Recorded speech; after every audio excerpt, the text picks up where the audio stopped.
मुअज़्ज़ज़ नाज़रीन, अस्सलामु अलैकुम वरहमतुल्लाहि वबरकातुहू। महफ़िल उर्दू के यूट्यूब चैनल पर आपका खैर मक़दम और स्वागत है।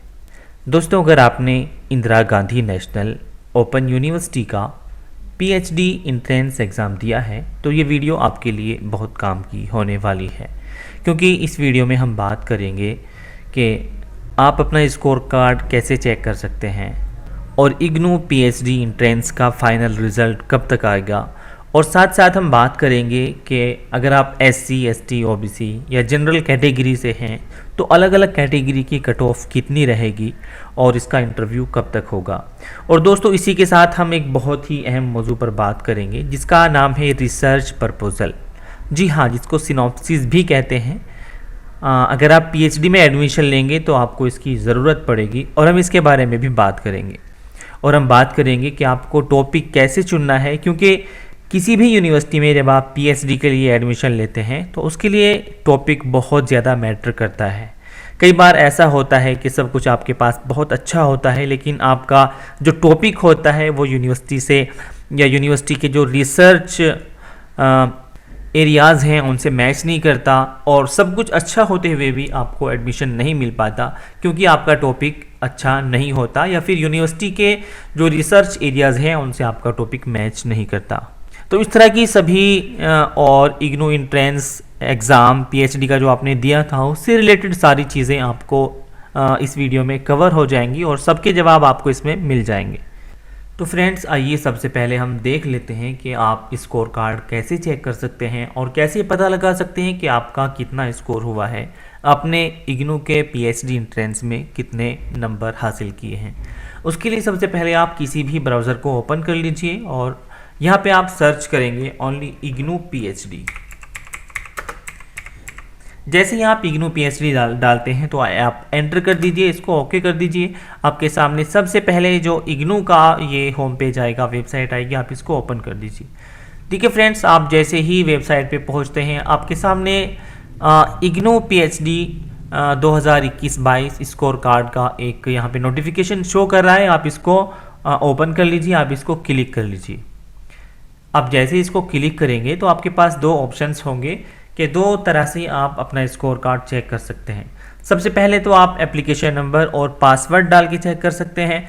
अगर आपका जो पासवर्ड है वो याद नहीं है तो फिर आप अपना एप्लीकेशन नंबर और साथ के साथ आप अपना डीओबी यानी डेट ऑफ बर्थ डालकर भी चेक कर सकते हैं। आइए हम अपना डेट ऑफ बर्थ और जो एप्लीकेशन नंबर है उसको मेंशन करके डाल के चेक कर लेते हैं। फ्रेंड्स, यहाँ पे आप देख रहे होंगे ये आपको एप्लीकेशन नंबर आपको यहाँ पे अपना टाइप करना है और इसी के साथ फिर आपको जो डेट है, डेट ऑफ बर्थ, आप यहाँ से सिलेक्ट कर लीजिए, महीना, साल वगैरह, ये सारी चीज़ें आपको यहाँ से मिल जाएंगी। और आप जैसे ही सिक्योरिटी यहाँ पे पिन अपना डालेंगे तो सिक्योरिटी पिन डालते के साथ साथ ही आपको आपका जो स्कोर कार्ड है वो शो होने लग जाएगा।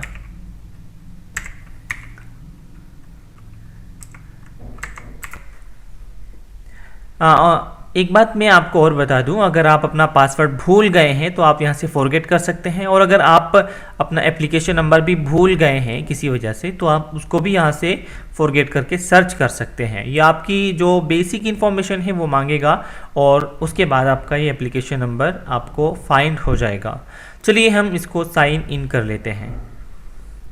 दोस्तों देखिए, जैसे ही हमने यहाँ पे साइन इन किया तो यहाँ पे पूरा का पूरा ये खुल के आ जाता है और आप देख सकते हैं कि मैंने जो ये अभी रिज़ल्ट खोला है ये एक उर्दू के कैंडिडेट का है और इन्होंने 400 में से 316 स्कोर किया है, यानी कि 316 नंबर इन्होंने हासिल किए हैं। तो फ्रेंड्स, जैसा कि हमने देखा भी कि इन कैंडिडेट ने 400 में से 316 नंबर हासिल किए हैं। अब हम इनको देख लेते हैं कि कितने परसेंट ये बनता है। आप परसेंटेज निकालने के लिए नॉर्मली ये कर सकते हैं, अपना कैलकुलेटर ऑन कीजिए और उसमें आप देख सकते हैं कि आप 316 इसको भाग कर दीजिए 4 से। तो यानी कि इस कैंडिडेट ने 79% नंबर हासिल किए हैं। अब देखिए दोस्तों, कुछ और अहम जानकारियां हैं जो हमें पता होनी चाहिए। आइए हम सबसे पहले इग्नू की वेबसाइट पर चलते हैं और यहाँ से हम इसका जो नोटिफिकेशन है बुलेटिन उसको यहाँ से डाउनलोड कर लेंगे। चलिए डाउनलोड कर लेते हैं।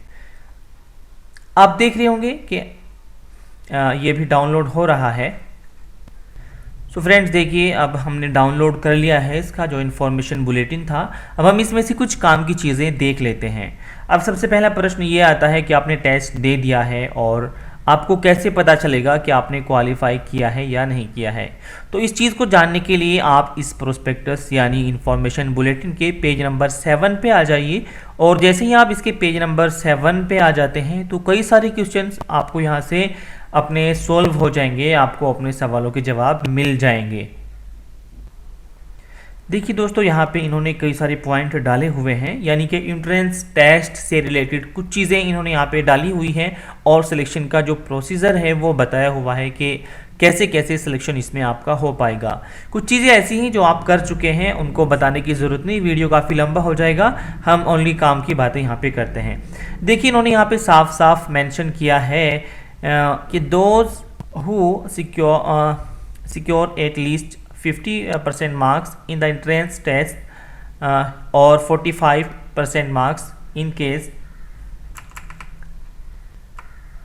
ऑफ SC ST OBC यानी नॉन क्रीमी लेयर्स। फ्रेंड्स, कहने का मतलब इनका ये है कि अगर आप जनरल कैटेगरी से आते हैं और आपके 50% मार्क्स आ रहे हैं एंट्रेंस टेस्ट में तो आप क्वालिफाई हैं। इसी की अगर हम दूसरी बात को देखें कि 45% मार्क्स किन के लिए ज़रूरी है लाने, तो अगर आप SC ST या OBC से हैं और आपका नॉन क्रीमी लेयर का सर्टिफिकेट सेंट्रल गवर्नमेंट का बना हुआ है तो भी आप क्वालिफाई टेस्ट में हो चुके हैं। लेकिन टेस्ट में सिर्फ क्वालिफाई होना ही काफ़ी नहीं होगा दोस्तों, बल्कि एक चीज़ और है जिसको मैं आपको बताने जा रहा हूँ। इतनी बात तो ठीक है कि आप अगर जनरल से हैं तो 50% मार्क्स ला करके आप क्वालिफाई कर गए हैं, और 45% मार्क्स ला करके आप क्वालिफाई कर गए हैं अगर आप SC ST OBC से हैं। लेकिन क्या होता है कि आपको सिलेक्शन आपका सिर्फ इस बेस पे नहीं किया जाएगा, बल्कि आप देखेंगे कि बहुत सारे कैंडिडेट ऐसे होंगे जो क्वालिफाई कर जाएंगे। लेकिन क्या सभी को इंटरव्यू के लिए बुलाया जाएगा? नहीं दोस्तों, सभी को इंटरव्यू के लिए नहीं बुलाया जाएगा, बल्कि मैं आपको बता दूं कि जितनी भी आपकी सीट्स हैं, अगर आपकी मान लीजिए 10 सीटें हैं किसी सब्जेक्ट की, तो उन 10 सीटों का 5 गुना कर लीजिए, यानी कि 10 पंजे 50 होते हैं, तो 50 कैंडिडेट को इंटरव्यू के लिए बुलाया जाएगा, और फिर उनमें से जो टॉप 5 होंगे उनको सेलेक्ट कर लिया जाएगा, उनका सिलेक्शन हो जाएगा। अब मैं आपको अपनी तरफ से ये चीज़ें नहीं बता रहा हूँ, बल्कि आप जो प्रोस्पेक्टस देख रहे हैं इसमें आप साफ साफ लिखा हुआ देख सकते हैं। यहाँ तक मैंने पढ़ दिया था, आइए आगे इसको थोड़ा सा पढ़ लेते हैं। Will be short listed for the interview in order और merit subject to the maximum limit of 5 times of the available seats. यानी कि दोस्तों कहने का मतलब ये है कि कितने कैंडिडेट को बुलाया जाएगा, तो उसका आसान सा जवाब ये है कि जितनी भी आपके सब्जेक्ट में सीटें हैं उसका आप 5 गुना कर लीजिए। यानी अभी मैंने जो आपको बताया कि अगर आपके सब्जेक्ट में 5 सीटें हैं या फिर 10 मान लीजिए, अगर 10 सीटें हैं तो 10 का 5 गुना कर लीजिए जो 50 होता है। 10 सीटों के लिए इंटरव्यू में 50 कैंडिडेट्स को बुलाया जाएगा, और फिर फाइनल सिर्फ उन्हीं का सिलेक्शन हो पाएगा जो इंटरव्यू में और मेरिट में दोनों में मिला करके अच्छा करेंगे, और जो टॉप 10 कैंडिडेट्स होंगे। अब दोस्तों, आप इंटरव्यू की तैयारी कैसे करेंगे, और आपके मन में ये ज़रूर ये सवाल होंगे कि कौन कौन सी चीज़ें हैं जो हमें तैयार करनी चाहिए इंटरव्यू के लिए। तो आप जान लीजिए, यहाँ पे इन्होंने स्टेज 2 जो दिखा रखा है, इंटरव्यू और प्रेजेंटेशन। सबसे पहले यहाँ पे कहा गया है कि जो कैंडिडेट शॉर्टलिस्ट होंगे उन कैंडिडेट्स को इंटरव्यू के लिए बुलाया जाएगा, और वहाँ पे उनको प्रेजेंटेशन देनी होगी और अपना सिनॉप्सिस जो वहाँ की रिसर्च कमेटी होगी उसके सामने पेश करना होगा, और उसी रिसर्च कमेटी को डिसाइड करना है कि आपका सिलेक्शन होगा या नहीं होगा। यहाँ पे आपके काम की एक बात यह है कि अगर आप PhD की तैयारी कर रहे हैं तो मेरी बात को आप गौर से सुनिए और अपने सिनॉप्सिस यानी अपने रिसर्च प्रपोजल पर काम करना शुरू कर दीजिए। क्योंकि दोस्तों देखने में ये आया है कि बहुत अच्छे अच्छे कैंडिडेट्स होते हैं, उनको नॉलेज बहुत अच्छी होती है, लेकिन उनका सिनॉप्सिस या रिसर्च प्रपोजल अच्छा नहीं होने की वजह से उनको लिस्ट से बाहर कर दिया जाता है और उनको एडमिशन नहीं मिल पाता। तो इसीलिए जो सबसे ज़्यादा ज़रूरी आपके लिए चीज़ है वो आपका रिसर्च प्रपोजल है, उसको अच्छे से रेडी कर लीजिए, तैयार कर लीजिए। आइए अब हम देर ना करते हुए देख लेते हैं कि किस सब्जेक्ट में कितनी सीट्स हैं, ताकि आपको थोड़ा सा अंदाज़ा हो जाए कि आप मेरिट में कहाँ तक पहुँच रहे हैं। तो इस चीज़ को जानने के लिए इसी प्रोस्पेक्टस के आप पेज नंबर 110 पर आ जाइए और वहाँ पे आपको चीज़ें मिल जाएंगी और आप देख पाएंगे कि कौन से सब्जेक्ट की सीटें कितनी हैं। देखिए फ्रेंड्स, आप जो स्क्रीन पे देख रहे हैं, सबसे पहले इन्होंने एक नंबर पे दिया है कि स्कूल ऑफ सोशल साइंसेज। इसमें इनको कई जगह इन्होंने इसको डिवाइड किया है। सबसे पहले ये एंथ्रोपोलॉजी, इसकी टोटल सीट्स 5 हैं। यहाँ पे आप टोटल देख सकते हैं और फिर यहाँ पे बांटा हुआ है, इसमें जनरल की 4 हैं और फिर ओबीसी की 1 सीट है। ज़्यादा लंबा वीडियो हो जाएगा इसलिए मैं डिटेल में नहीं बताऊंगा, बस आप देख लीजिए।